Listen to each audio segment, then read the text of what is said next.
പുറത്തറിയാത്ത തരത്തിലുള്ള ചില നീക്കങ്ങൾ ഇന്ത്യയിൽ നടത്തുന്നുണ്ട്. ഈ GST പരിഷ്കാരം ഇന്ത്യയുടെ ആഭ്യന്തര വിപണിയെ ഉഷാറാക്കാനും ഉപഭോഗം വർദ്ധിപ്പിക്കാനുമാണ് എന്ന് നമ്മൾ കണ്ടു. എന്നാൽ അതിൽ ഒളിഞ്ഞിരിക്കുന്ന ചില യുദ്ധപ്രഖ്യാപനങ്ങളുണ്ട്. അതിലൊന്ന് ഇതുവരെ ചെയ്തിട്ടില്ലാത്ത വിധത്തിൽ സോഫ്റ്റ് ഡ്രിങ്ക്സിന് 40% നികുതി ഏർപ്പെടുത്തിയെന്നതാണ്. നമ്മൾ ശ്രദ്ധിക്കണം, മദ്യത്തിനോ സിഗരറ്റിനോ 40% നികുതി ഏർപ്പെടുത്തുന്ന പോലെ അല്ല സോഫ്റ്റ് ഡ്രിങ്കിന് നികുതി ഏർപ്പെടുത്തുന്നത്. എല്ലാത്തരം സോഫ്റ്റ് ഡ്രിങ്കുകൾക്കും 40% നികുതി ഏർപ്പെടുത്തി. ഷുഗർ ടാക്സ് എന്നാണ് അത് അറിയപ്പെടുന്നത്. എന്ന് വെച്ചാൽ കൊക്കക്കോളയാണെങ്കിൽ, പെപ്സി ആണെങ്കിലും, തംസപ്പ് ആണെങ്കിലും, റെഡ് ബുൾ ആണെങ്കിലും, അത്തരത്തിൽ ഏത് സോഫ്റ്റ് ഡ്രിങ്ക് ആണെങ്കിലും അതിന് 40% നികുതിയായി. അതിന്റെ വില കുതിച്ചുയരും. ഇതിന് ഇന്ത്യ കുറ്റപ്പെടുത്താൻ പറ്റുമോ? സാധ്യമല്ല. കാരണം ഒരു റെഡ് ബുള്ളിന്റെ കണക്ക് പറയുന്നത്, ഒരു റെഡ് ബുൾ കഴിക്കുന്ന എനർജി ഡ്രിങ്ക് ആണ്. ഈ റെഡ് ബുള്ളിന്റെ അകത്ത് ഏതാണ്ട് 4-5 ടീസ്പൂൺ പഞ്ചസാരയാണ് ചേരുന്നത്. നമ്മുടെ ശരീരത്തിലേക്ക് 4-5 ടീസ്പൂൺ പഞ്ചസാര, ഏറ്റവും വലിയ വിഷമാണ് പഞ്ചസാര. വാസ്തവത്തിൽ പഞ്ചസാര നിരോധിക്കേണ്ടതാണ്. ഇന്ത്യ ഈ ലോകത്തിന്റെ ഡയബറ്റിക് ക്യാപിറ്റൽ എന്നാണ് അറിയപ്പെടുന്നത്. ഏതാണ്ട് 100 മില്യണിലധികം, 10 കോടിയിലധികം പേർക്ക് പഞ്ചസാര രോഗമുണ്ട്. ഏതാണ്ട് 130 മില്യണിലധികം പേർ അതിന്റെ വാതിക്കൽ നിൽക്കുകയാണ്. എന്ന് വെച്ചാൽ ഇന്ത്യൻ ജനസംഖ്യയുടെ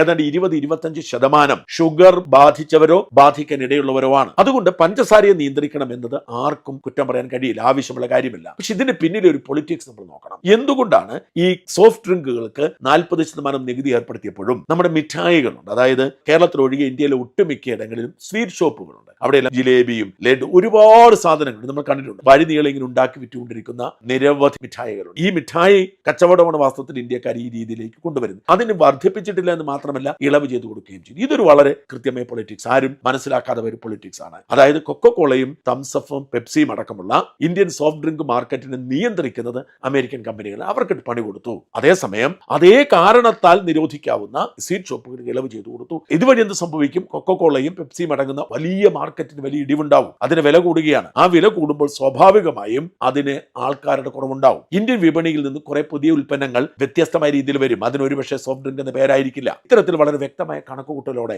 പകയോടുകൂടിയാണ് മോദി മുമ്പോട്ട് പോകുന്നത്. ഇത് തന്നെയാണ് ട്രംപിനെ കലിപിടിപ്പിക്കുന്നതും. മോദിയോട് യുദ്ധം ചെയ്ത് മുമ്പോട്ട് പോവുക പ്രയാസമാണ്, കീഴടങ്ങാം, ഒത്തുതീർക്കാം എന്ന നിലപാടിലേക്ക് ട്രംപ് മാറുന്നതും.